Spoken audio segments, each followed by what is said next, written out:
नमस्कार, स्वागत है आप सभी का निवेश के एबीसीडी में। वीकेंड आ चुका है और वीकेंड में वक्त होता है बाजार को पढ़ने का, समझने का, अपनी रणनीति बनाने का। अगर आप ऐसे निवेशक हैं जो कि वीकेंड में इस तरह की तैयारियां करना सही समझते हैं, अपने लिए बाजार को लेकर पढ़ाई लिखाई करना ज़रूरी समझते हैं, तो हम ये पेशकश लेकर आते हैं रोज़ाना, जहाँ पर बातचीत होती है बाजार के दिग्गज से, निवेश जगत की ऐसी आवाज़ से जो न सिर्फ बाजार की नब्ज़ को समझते हैं बल्कि आपके पोर्टफोलियो में आपको आगे बढ़ने को लेकर सही सलाह भी देते हैं। मेरे साथ बहुत ही जाना माना नाम आज जुड़ गए हैं। लगातार आप इनको पढ़ते भी रहते होंगे, देखते भी रहते होंगे। मैं बात कर रही हूँ कोटक एमसी के हर्षा उपाध्याय की। और हर्षा, बहुत बहुत धन्यवाद आपका, आपने समय दिया। पहला सवाल बाजार का नहीं, आपके वीकेंड प्लान का। क्या प्लान है वीकेंड में? अभी तो बारिश का मौसम चालू है, तो जी। शायद एक एक बार लोनावला का ट्रिप इस बार का हम बारिश में शायद वाह करेंगे। वाह वाह, चलिए, ये प्लानिंग का फायदा होता है ना। और जैसे जैसे मौसम बदलते रहते हैं वैसे वैसे हमारे वीकेंड के प्लान्स, घूमना फिरना, ये भी सब जो है वो बदलता रहता है। अब बाजार में लेकिन कोई बदलाव नहीं है। इनफैक्ट बाजार थोड़ा सा ड्राइड अप दिखाई दे रहा है Harsha, in terms of triggers. क्या कहते हैं, अचानक से सारे ट्रिगर्स जो हैं वो जाते हुए दिखाई दे रहे हैं। पिछले हफ्ते हमने देखा कि आरबीआई ने एक दमदार बजूका यहाँ पर छोड़ा सरप्राइजेस का, और उसको बाजार ने भी सलामी दी है। और अब जो है हम देख रहे हैं यूएस चाइना की तरफ से भी जो डेवलपमेंट आ रही है। सवाल यहाँ पर यह है कि अब थोड़ा सा दिशाहीन क्या बाजार अपने आप को महसूस कर रहा है? कविता, देखिए, हर अर्निंग सीजन के बाद ये महसूस जरूर होता है, और इस बार उसके साथ साथ आरबीआई का जो पॉलिसी भी है वो एक तरफ से अपने सामने था, वो अभी पीछे हो गया है। तो ऐसा कोई बड़ा इवेंट नहीं है, तो इसलिए ज़रूर ऐसा लग रहा है कि शायद इस महीने में कुछ बड़े इवेंट्स नहीं है। हालाँकि यूएस के हिसाब से वहाँ पे टैरिफ का जो रणनीति रहेगा वो तो हमें अभी भी पता नहीं है। वहाँ से आ सकता है काफ़ी कुछ न्यूज़ डेवलपमेंट। लेकिन लोकली लगता है कि हाँ, ज़रूर जून महीने में शायद कंपेयर टू अप्रैल या मई महीने से कम न्यूज़ इवेंट्स रहेंगे जो मार्केट्स को शायद इम्पैक्ट करेंगे। चलिए, अब इसी पर बारीकी से हम आगे बढ़ेंगे। लेकिन पहले मैं एक राउंड अप लेना चाहती हूँ आपसे। अभी जो फोर्थ क्वार्टर के रिजल्ट्स हमने आते हुए देखे हैं, क्या आपकी उम्मीदों से थोड़ा सा पार जाते हुए नंबर्स दिखाई दिए हैं लार्ज कैप्स के लिहाज से, अगर मैं समझना चाहूँ, या मिड कैप स्मॉल कैप के लिहाज से? किस तरह का माहौल यहाँ पर छोड़ा है फोर्थ क्वार्टर ने, ताकि जो पहला तिमाही अब आएगा जिसके नतीजों का ऐलान होगा उससे एक समा बन रहा है? कैसे आप पढ़ेंगे? देखिए कविता, चौथे तिमाही में ऐसा कोई बहुत ज़्यादा पॉजिटिव एक्सपेक्टेशंस नहीं था स्टार्टिंग में भी। और जैसे हमने देखा है, वो म्यूटेड जो एक्सपेक्टेशंस था उसका मोर और लेस इनलाइन अचीवमेंट हुआ है, बोल सकते हैं। अगर आप लार्ज कैप यूनिवर्स को देखेंगे तो पूरे साल का जो अर्निंग्स ग्रोथ रहा है वो करीब करीब 6 साढ़े 6% है। अगर आप थोड़ा-सा पहले का एक्सपेक्टेशंस को देखेंगे, जैसे फाइनेंशियल ईयर 25 बिगिन हुआ था, तो उस समय का जो एक्सपेक्टेशन था वो करीब-करीब 15 से 16% का था। वहाँ से जाते-जाते जब ईयर एंड हुआ है, वो 6 साढ़े 6% में रुक रुक चुका है। उसी हिसाब से मिड कैप और स्मॉल कैप का भी जो भी अर्निंग्स एक्सपेक्टेशंस था स्टार्टिंग ऑफ द ईयर, वहाँ से लेके अभी तक का जो प्रोग्रेस है वो काफ़ी निराशाजनक बोल सकते हैं। लेकिन जो एक्सपेक्टेशन फोर्थ क्वार्टर का कुछ हाई नहीं था और सबड्यूड था, तो उस हिसाब से कोई नया डिसअपॉइंटमेंट नहीं आया। एक तरफ से बोल सकते हैं कि म्यूटेड एक्सपेक्टेशन जो रहा था, उसका ही रियलिटी में कन्वर्ट हुआ है। अगर आप आगे का थोड़ा देखेंगे तो ज़रूर पिछले 2-3 तिमाही से डाउनग्रेड्स दिखाई दिए हैं मार्केट में। उस हिसाब से हमें लगता है कि कहीं न कहीं लार्ज कैप यूनिवर्स में लो डबल डिजिट का अर्निंग्स ग्रोथ आ सकता है फाइनेंशियल ईयर 26 में। लेकिन वहाँ पे भी पहले क्वार्टर में ऐसे कोई शार्प रिवर्सल नहीं दिखाई दे रहा है। तो ये लगता है कि धीरे से ही gradually over the next 2-3 quarters वहाँ पे इम्प्रूवमेंट नज़र आएगा। चलिए, अब थोड़ा-सा हमें ग्लोबल फ्रंट पे जो डेवलपमेंट्स है उसका मैं एक इम्पैक्ट भी चाहती हूँ कि हम समझ लें।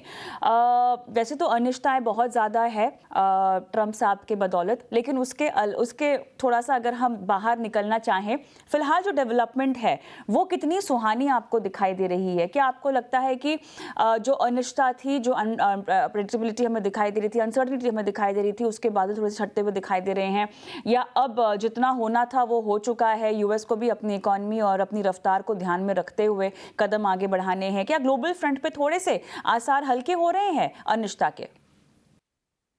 ज़रूर काफ़ी कुछ हफ्तों से कुछ नया कुछ सुनने में नहीं आ रहा है, वही बहुत बड़ी बात है।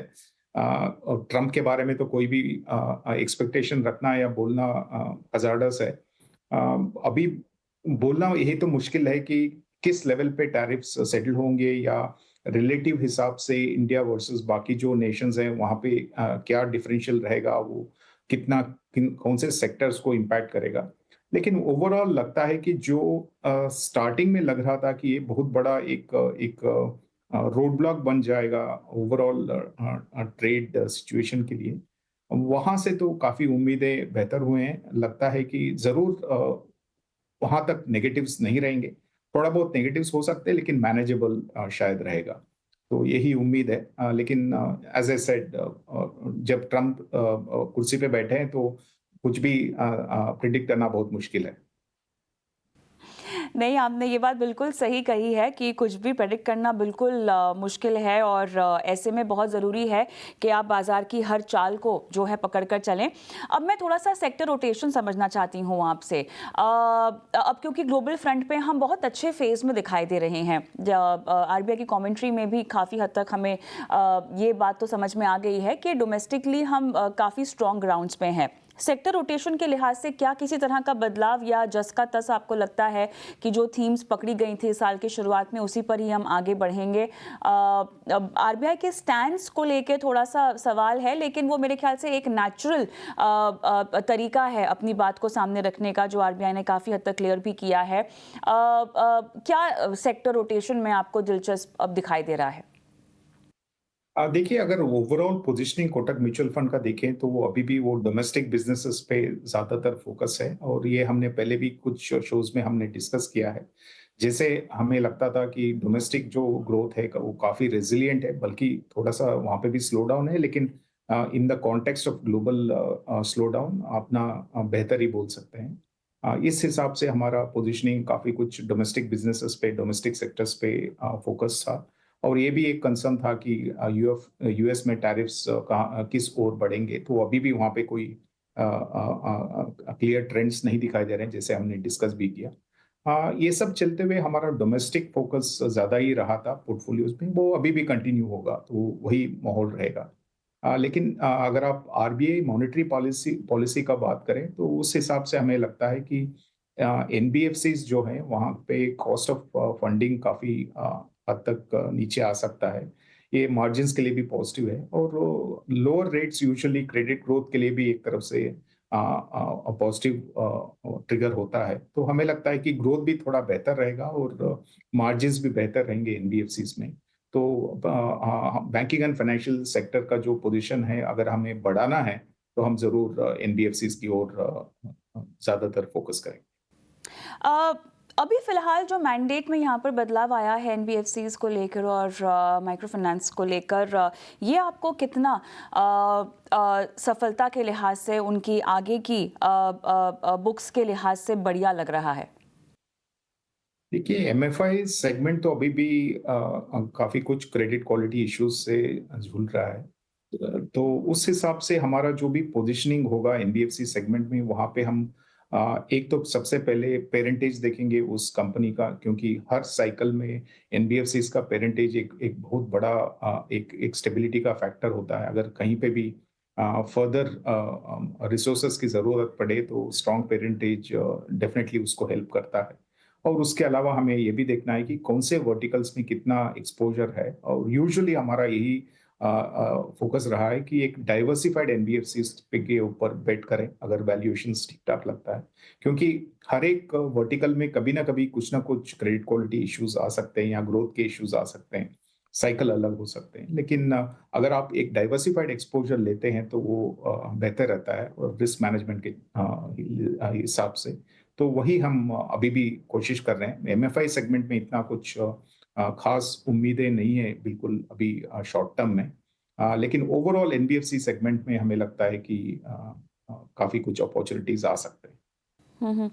अ, हर्षा, अब थोड़ा सा मुझे आपके अनुभव का फ़ायदा यहाँ पर दिलाना है हमारे दर्शकों को। अभी इतना समय जो आपने बाज़ार में गुजारा है as an expert, as someone जो कि बाकायदा इंडस्ट्री में भी है, काफ़ी क्लोजली बाज़ार के साथ जुड़े भी हैं इतने सालों से, कुछ ऑल टाइम हिट सेक्टर्स या कुछ ऑल टाइम हिट स्ट्रैटेजीज जो बाजार की हर चाल में हमेशा काम की है, आप बतौर फंड मैनेजर, बतौर सीआईओ, जो एक रामबाण अगर आप देना चाहें हमारे दर्शकों को, वो क्या होगा? मैं जानती हूं कि बाजार सेक्टोरियल घूमता भी है, सब कुछ है, लेकिन उसके बावजूद भी एक रामबाण तो होगा ही ना। जैसे कि हनुमान जी संजीवनी लेकर आए थे, देखिए मूर्छित लक्ष्मण जी को जीवन वो मिल गई, संजीवनी मिल गई। तो ऐसे कुछ तो होगा रामबाण जो ऑल टाइम हिट है। देखिए, ये जो ऑल टाइम हिट है वो काफी बोरिंग सा ऑल टाइम हिट है, तो आई डोंट नो अच्छा। कितना थ्रिल मिलेगा लोगों को। लेकिन अगर आपको लॉन्ग टर्म में पैसा बनाना है और कम रिस्क भी लेना है, वही एक बेहतर स्ट्रैटेजी है। एक तो आपका फोकस लॉन्ग टर्म होना चाहिए। सेकंड, एसेट एलोकेशन पे हर बार नजर होना चाहिए। ऐसा तो नहीं है कि पिछले साल में कोई सेगमेंट बहुत अच्छा किया है या कोई सेक्टर बहुत अच्छा किया है, इसका मतलब ये नहीं है कि अगले साल भी वही सेक्टर, वही स्टॉक्स अच्छे करेंगे। तो यूजुअली वो एक समझ के एसेट एलोकेशन को ओवरऑल एसेट क्लास में as well as within sectors कैसे डाइवर्सिफाई करके रखना है, वो बहुत इंपॉर्टेंट है। और थर्ड एंड फोरमोस्ट, एक एक डिसिप्लिन होना चाहिए इन्वेस्टमेंट्स का। टाइमिंग करने के चक्कर में काफी लोग बहुत सारा जो मार्केट अपॉर्चुनिटीज रहता है उसको मिस कर लेते हैं। जैसे देखिए, अभी पिछले 2-3 महीने पहले मार्केट का माहौल इतना खराब था, हर एक को लग रहा था कि और मार्केट और नीचे जाएगा और नीचे जाएगा। लेकिन रियलिटी यही हुआ कि वो मार्केट काफी ऊपर तक आ चुका है, ऑलमोस्ट अर्लियर हाई पे आ गया है। तो ये सब चीज शॉर्ट टर्म में प्रिडिक्ट करना बहुत मुश्किल होता है, इसलिए एक एक रेगुलर डिसिप्लिन्ड अप्रोच रखने चाहिए। जैसे जैसे हम हमारा स्पेंडिंग होता है, मंथली स्पेंड, उसी हिसाब से थोड़ा बहुत इन्वेस्टमेंट पे भी एक एक मंथली फोकस होना चाहिए। और एसआईपी से एक बहुत बड़ा एवेन्यू है लॉन्ग टर्म वेल्थ क्रिएशन के लिए, उसको अपनाना चाहिए। यही 2-3 स्ट्रैटेजीज हैं। बोलना इजी है, बहुत बोरिंग भी लगते हैं, लेकिन एक्चुअली रियलिटी में करना बहुत मुश्किल पड़ता है लोगों को। एब्सोल्युटली, एक्साइटमेंट मेरे ख्याल से निवेश में देखा जाए तो इससे बचना बहुत ज़्यादा ज़रूरी होता है। आप क्योंकि हमारे साथ में हैं और ऐसे में बतौर एएमसी भी आप अपने आप को रिप्रेजेंट कर रहे हैं। एम्फी के लेटेस्ट नंबर्स आए थे जहां पर थोड़ा सा कॉशियसनेस नंबर्स में देखा गया है। क्या ये नेचुरल है इन्वेस्टर सेंटिमेंट और बिहेवियर में इस तरह का बदलाव? देखिए, एसआईपी के नंबर्स तो बहुत अच्छे हैं, मतलब बहुत ज़्यादा उछाल नहीं है हालांकि, लेकिन जो पिछले महीने के थे उसके थोड़े से ऊपर आए हैं। But overall approach as per market caps हम फंड इनफ्लोज की देखें तो वहाँ थोड़ा सा बदलाव है। आपको लग रहा है कि निवेशक थोड़े से कॉशियस हो गए हैं? कविता, ये देखिए बिल्कुल नेचुरल फिनोमिनन लगता है, क्योंकि जब भी मार्केट का फॉल होता है और वहां से एक एक रिबाउंड देखा जा सकता है, तो वहां पे लोग यूजुअली एक बार के लिए प्रॉफिट बुक करते हैं, वही देखने को मिला है। अगर आप सिस्टमैटिक इन्वेस्टमेंट्स को देखेंगे, वहां पे कोई कुछ खास चेंजेस या बदलाव नहीं है, वही 26,000 के आसपास का मंथली इनपुट नंबर जो है वो कंटिन्यू हो रहा है। लेकिन ज़रूर थोड़े ज़्यादा लेवल पे रिडेम्पशंस हुए हैं, और ये नेचुरल मैं बोल सकता हूँ, क्योंकि अ, पिछला जो मार्केट का हाई था वो करीब-करीब 26,000 निफ्टी का था। अभी हम इस महीने यानी कि मई महीने में 25,000 तक पहुँच गए थे।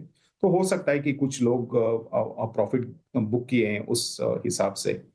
लेकिन nothing to really talk about. मेरे हिसाब से ट्रेंड मोर और लेस वही चल रहा है। सिर्फ एक एक चीज पे थोड़ा बहुत सिग्निफिकेंट बदलाव हुआ है, जो है एनएफओ लॉन्चेस और उसके जो कलेक्शंस थे उस नंबर पे काफ़ी चेंजेस दिखाई दे रहे हैं। अगर आप 2024 का average NFO collections per month देखेंगे तो वो करीब-करीब 10,000 करोड़ था इंडस्ट्री का जो नंबर है। पूरे साल में 1,17,000 करोड़ का कलेक्शंस हुआ था। लेकिन अगर आप इस साल देखेंगे तो not only number of launches are less but अगर आप कलेक्शन कितना है वो भी देखेंगे, वो भी नंबर काफ़ी कम रहा है। तो ओवरऑल वहाँ पे डेफ़िनिटली एक तरफ से स्लो डाउन दिख रहा है, बट बाकी का जो मूवमेंट्स हैं, उसमें कुछ ख़ास डिफ़रेंस नहीं लग रहा है। मिड कैप स्मॉल कैप में स्पेसिफिकली मैं जानना चाहती हूँ कि अब किस तरह का मोमेंटम या ट्रेंड हमें दिखाई दे रहा है। काफ़ी हद तक हमने देखा है कि बाजार की मूवमेंट में उसको आगे ले जाने में ब्रॉडर मार्केट्स ने बहुत ज़्यादा सहयोग दिया है हर्षा। लेकिन ये सहयोग ज़्यादा स्मॉल कैप की तरफ से आ रहा है, ज़्यादा मिड कैप की तरफ से आ रहा है। स्ट्रैटेजी के लिए अब किस तरह की स्ट्रैटेजीज यहाँ पर अपनाई जाए, इस पूरे स्पेस को फिलहाल कितना समझने का वक्त आ चुका है। कोई बॉटम अप स्ट्रैटेजी जहां पर आपको लगता है कि अपॉर्चुनिटीज ग्रैब की जा सकती हैं? देखिए, अगर आप टॉप डाउन देखेंगे तो यहाँ पे काफ़ी जो लोअर लेवल्स थे वहाँ से अब तक काफ़ी मूवमेंट हो चुका है और जैसे हमने पहले भी डिस्कस किए हुए हैं कि वैल्यूएशंस ऐसे कुछ खास बेहतर नहीं हुए बल्कि अर्निंग्स ग्रोथ जो एक्सपेक्टेड था वहाँ से अर्निंग्स ग्रोथ घट चुका है और इसलिए जो वैल्यूएशंस है वो अभी भी उतने ही महंगे हैं जितने पहले थे बोल सकते हैं। तो उस हिसाब से segment wise top down call लेना इस वैल्यूएशन लेवल पे एडवाइजेबल नहीं लगता है, लेकिन हर एक सेगमेंट में बल्कि सिर्फ लार्ज कैप नहीं मिड एंड स्मॉल कैप में भी आपको काफी सारे ऐसे इंडिविजुअल बिजनेसेस मिलेंगे जहां पे अर्निंग्स ग्रोथ रीजनेबली बेहतर रहेंगे और स्टेडी रहेंगे और अगर वहां पे वैल्यूएशन थोड़ा महंगा भी है तो आपका रिस्क इतना बहुत ज्यादा नहीं होता है। तो उस हिसाब से इंडिविजुअल स्टॉक लेवल पे एनालाइज करके पोर्टफोलियो में लेना बेहतर रहेगा और एक एक डाइवर्सिफिकेशन भी रखना जरूरी है क्योंकि ये अगर जब मार्केट्स में वैल्यूएशंस बहुत अट्रैक्टिव हो जाते हैं कोई सेगमेंट का कोई सेक्टर का तब आप एक टैक्टिकल तरीके से उसी सेगमेंट में उसी सेक्टर में आप ज्यादा पोजीशन ले सकते हैं, लेकिन जब मार्केट का ओवरऑल वैल्यूएशन हायर रहता है और काफी सारे सेक्टर्स उस एवरेज वैल्यूएशन से भी ऊपर रहते हैं तो एक तरफ से डाइवर्सिफिकेशन रखना बेहतर लगता है। तो उस हिसाब से मैं बोलूंगा कि अपॉर्चुनिटीज अभी भी मिड एंड स्मॉल कैप में है, लेकिन टॉप डाउन व्यू लेने से बेहतर है कि बॉटम अप व्यू लेके एक एक डाइवर्सिफाइड पोर्टफोलियो बनाना बेहतर रहेगा। कुछ स्पेसिफिक सेक्टर जैसे कि रियल एस्टेट यहाँ को लेकर इसको लेकर आपकी फिलहाल क्या दिलचस्पी दिखाई दे रही है? जो रनअप हम देख रहे हैं ये कितना मोमेंटम और गेन कर सकता है? देखिए, रियल एस्टेट सेक्टर तो एक इंटरेस्ट रेट सेंसिटिव सेक्टर कहलाता है, तो एब्सोल्युटली। जब भी इंटरेस्ट रेट्स नीचे आते हैं तो होम परचेसेस थोड़ा बेहतर ग्रोथ रेट से बढ़ने का उम्मीद रहता है। लेकिन हमें जरूर ये भी याद रखना है कि ये साइकिल अभी इनिशियल स्टेजेस में नहीं है, करीब 4 से 5 साल का ऑलरेडी एक एक अप साइकिल हम देख चुके हैं। उस हिसाब से ये मिड टू एंड साइकिल की ओर हम बढ़ रहे हैं।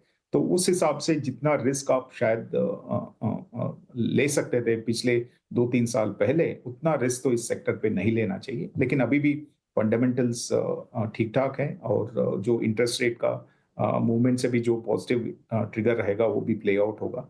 तो ओवरऑल एक एक आउट परफॉर्मिंग सेक्टर रहेगा, लेकिन जो एक्सटेंट ऑफ ओवरवेट आप पोर्टफोलियो में बना सकते हैं उसके लिए साइकिल भी एक एक तरफ से याद रखना चाहिए कि ये इनिशियल स्टेजेस नहीं है, mid to fag end of cycle है।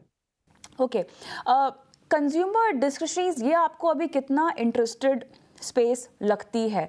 साल की शुरुआत में हमने कहा था कि ये थीम बहुत तूल पकड़ सकती है, लेकिन वहाँ से थोड़ा सा डाइवर्जन हुआ है, लेकिन अब क्योंकि अब रेट कट का हमने इतना बड़ा एक सरप्राइज देखा है, क्या ये पिकअप करेगा आपके मुताबिक? अगर मैं अगले 6 महीने साल की बात करूँ तो क्या ये थीम कहीं ना कहीं से प्ले आउट होती हुई आपको दिखाई दे रही है या मेन स्ट्रीम में आती हुई दिखाई दे रही है?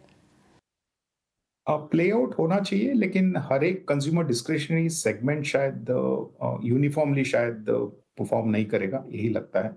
तो हमें लगता है कि जैसे कैटेगरीज हैं जहाँ पे टैक्स कट्स का एक इम्पैक्ट है या इनकम ग्रोथ का जो इम्पैक्ट है, फॉर एग्जांपल टूरिज्म, ट्रैवल, ये भी एक तरफ से कंज्यूमर डिस्क्रिशनरी स्पेंड्स हैं, वहाँ पे शायद आपको ज़्यादातर बेहतर ग्रोथ रेट्स दिखाई देंगे। लेकिन अगर आप ट्रेडिशनल कंज्यूमर डिस्क्रिशनरी देखेंगे तो शायद उसके लिए और समय शायद लगेगा और वहाँ पे स्टॉक्स भी थोड़ा बहुत महँगे वैल्यूएशंस पे है, तो इसलिए आपको शायद बहुत ज़्यादा परफॉर्मेंस भी नहीं मिलेगा। तो इसीलिए बॉटम अप इवैल्यूएशन करना कंज्यूमर डिस्क्रिशनरी सेगमेंट के अंदर भी ज़रूरी है हमारे हिसाब से। आईटी सेक्टर ये यहाँ से थोड़ा सा दूर रहा जाए, क्योंकि मैं ये सवाल आपसे इसलिए पूछ रही हूँ क्योंकि बहुत दर्शक हमारे लॉन्ग टर्म के तो होते ही हैं निवेशक, लेकिन कुछ शॉर्ट टर्म भी यहाँ पर प्ले आउट करना चाहते हैं, सेक्टर्स को समझना चाहते हैं। जिनसे भी बात हो रही है सब फिलहाल आईटी में कॉशियस अप्रोच रखने की सलाह दे रहे हैं। अदरवाइज अगर हम नैस्डैक की चाल के हिसाब से देखें तो वहाँ पर रिटर्न्स की गुंजाइश और सिनेरियो बहुत अलग है। क्या आपको लगता है कि थोड़ा सा इसमें आगे अग्रेसिवली बढ़ा जा सकता है इस स्पेस में? देखिए, नैस्डैक के जो कॉन्स्टिट्यूएंट कंपनीज है और इंडियन आईटी सर्विसेज के जो बिजनेसेस हैं वो बिल्कुल ही अलग-अलग बिजनेसेस हैं। दोनों टेक्नोलॉजी कंपनीज कहलाते हैं, लेकिन उनके जो ड्राइवर्स हैं और हमारे आईटी सर्विसेज के ड्राइवर्स हैं बहुत अलग हैं। तो उस हिसाब से नैस्डैक को देख के यहाँ पे पोजीशन बनाना ठीक नहीं रहेगा। और दूसरी बात ये है कि हमें अभी भी यूएस टैरिफ सिचुएशन कैसे डेवलप होगा वो पूरा जानकारी नहीं है और जैसे-जैसे वहाँ पे वो क्लैरिटी मिलेगा तो हमें ये भी समझ में आएगा कि यूएस ग्रोथ के ऊपर क्या इम्पैक्ट होने वाला है ओवरऑल टैरिफ चेंजेस की वजह से। तो वो बहुत ज़रूरी है इंडियन आईटी सर्विसेज कंपनीज के बिज़नेस मोमेंटम के हिसाब से। आज के दिन में कोई खास बिज़नेस मोमेंटम दिखाई नहीं दे रहा है एंटायर डिस्क्रिशनरी स्पेंड पे, आईटी डिस्क्रिशनरी स्पेंड पे। अगर उसमें कोई बदलाव आता है, फिर आप थोड़ा बहुत medium to long term investments कर सकते हैं। लेकिन टैक्टिकली शायद अगर आप बिल्कुल ही शॉर्ट टर्म देख रहे हैं, तो एक तो आपके सामने एक इवेंट है जिसका नतीजा क्या होने वाला है, अभी भी पता नहीं है और दूसरी बात है, अगर स्टेटस को कंटिन्यू होता है, तो भी कुछ खास बिज़नेस मोमेंटम वहाँ पे नहीं है। तो शॉर्ट टर्म में कोई एडवाइजेबल नहीं लगता है वहाँ पे कुछ ज़्यादा पोज़ीशन बनाने। ऑलराइट। पोर्टफोलियो के लिहाज से अगर हम देखें तो और एम्फी के जो भी नंबर्स आए हैं बहुत ज़्यादा हाइब्रिड की ओर हमें रुझान बढ़ता हुआ दिखाई दिया है निवेशकों का। ये ट्रेंड लंबा चलेगा? क्योंकि देखिए लार्ज कैप्स में भी हमने देखा है कि इन्फ्लोज में कमी आई है, जबकि स्टेबिलिटी के लिए ये बहुत ज़रूरी होते हैं आपके पोर्टफोलियो में। यहाँ से मोह भंग होना और हाइब्रिड की ओर जाना, ये किस ओर इशारा है? देखिए, ये भी एक तरफ से नेचुरल फिनोमेनन बोल सकते हैं क्योंकि इक्विटी मार्केट्स का जो वैल्यूएशन सब देख रहे हैं, तो काफ़ी ऐसे भी लोग हैं जो थोड़ा बहुत नर्वस हैं वैल्यूएशंस को लेते हैं। सो उनको उनके लिए एक अच्छा-सा मौका है कि आप एक एक हाइब्रिड स्ट्रैटेजी में आ जाएँ और धीरे-धीरे जैसे-जैसे वैल्यूएशन बेहतर होंगे उस हिसाब से फंड हाउस और फंड मैनेजर्स उसको इक्विटी में ज़्यादा टिल्ट बनाएँगे और आज के दिन में एक तरफ से बैलेंस्ड टिल्ट है बिटवीन फिक्स्ड इनकम और इक्विटीज। तो अगर आपको लमसम ही करना है और आपको वैल्यूएशन के ऊपर बहुत ज्यादा कॉल लेना मुश्किल लगता है ऑन ऑन कंटिन्यूअस बेसिस, तो हाइब्रिड फंड्स एक तरफ से अच्छा एवेन्यू है जहाँ पे एक तो एक फिक्स्ड हाइब्रिड कैटेगरी है जहाँ पे अलोकेशन फिक्स्ड रहता है और दूसरे विद इन हाइब्रिड्स भी ऐसे बहुत सारे प्रोडक्ट्स हैं जहाँ पे वेरिएशंस होते हैं इक्विटी और फिक्स्ड इनकम के और कभी कमोडिटीज में भी depending on the hybrid category of the fund. तो वहाँ पे आपको वैल्यूएशंस का पूरा जो जो एडवांटेज है वो ले सकते हैं क्योंकि जैसे-जैसे इक्विटी वैल्यूएशंस महँगे होते जाएँगे, वहाँ पे इक्विटी का एलोकेशन कम होते जाएगा और जैसे-जैसे इक्विटीज़ के वैल्यूएशंस बेहतर होंगे, तो वहाँ पे इक्विटी का एलोकेशन भी बढ़ता जाएगा। तो एक ही फंड में आपको पूरा सब एसेट क्लासेस का बेनिफिट भी मिलेगा और इक्विटी का सुपीरियर टैक्सेशन भी मिलेगा और आप वैल्यूएशंस को भी एक तरफ से खेल सकते हैं। तो एक एक अच्छा-सा इन्वेस्टमेंट एवेन्यू बोल सकते हैं।